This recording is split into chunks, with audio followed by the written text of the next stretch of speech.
বেরিয়ে পড়েছিলাম আমরা ওই 7:30 নাগাদই বেরিয়েছিলাম। আর আমরা না ঠিক করেছিলাম একটা বাঙালি রেস্টুরেন্ট আছে, তো সেখানেই যাব।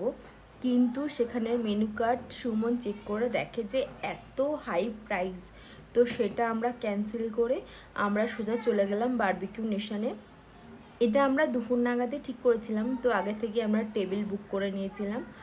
আর আমরা ফার্স্ট টাইম বারবিকিউ নেশনে গেলাম। এখানে 800 টাকার পার হেডের যে প্যাকেজটা ছিল, তো আমরা সেটাই নিয়েছিলাম। এটাতে আনলিমিটেড ফুড ছিল, যেমন স্টার্টার, মেন কোর্স, ডেজার্ট সব কিছু এর মধ্যে ইনক্লুডেড ছিল। তো আমরা না এতটাও আশা করিনি যে ভালো হবে। আমরা দেখেছিলাম যে অনেক রকমের আইটেম এখানে থাকে। আর এখানে শো স্টপার হলো এই দেখো, যে চিকেন, প্রন, তারপরে মাশরুম, পনির, সব রকমের আইটেম যেমন তুমি চাইবে সেগুলো বারবিকিউ করে তোমার সামনেই আর কি দেওয়া হবে। তো এটা আমাদের খুবই ভালো লেগেছিল। তো কলকাতায় একবার যাব বলে চেষ্টা করেছিলাম, কিন্তু যাওয়া হয়নি। তো এখানেই আমরা গেলাম ফাইনালি।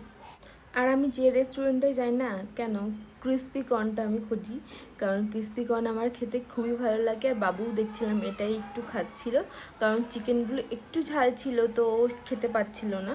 এই ক্রিস্পি কর্নগুলো ও খাচ্ছিল বেশ ভালো মতো। আর সব কিছুই কিন্তু আনলিমিটেড ছিল, কোনো কিছুই কিন্তু বলিনি যে না এটা আর হবে না বা ওটা দেয়া যাবে না, এমন কিছু। আর এইদিকে দেখো, তোমাদেরকে ডেজার্টের আইটেমে নিয়ে আসলাম, কারণ বাবু তো ওগুলো ঝাল লাগছে তেমন খাচ্ছে না।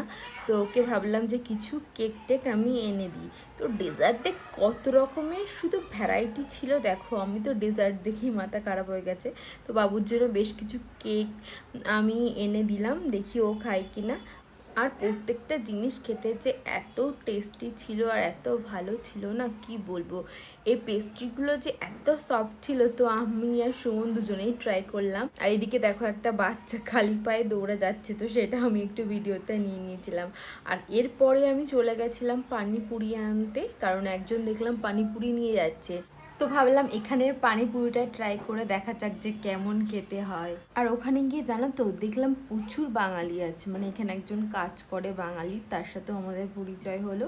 আর সে বারবার করে এসে আমাদেরকে জিজ্ঞেস করে যাচ্ছিল কি লাগবে না লাগবে। বাবু যেহেতু ঝাল খেতে পারছিল না, তো ওর জন্য ওই ক্রিস্পি কর্ন বা ফ্রেঞ্চ ফ্রাই এগুলো বেশি করে দিয়ে যাচ্ছিলো।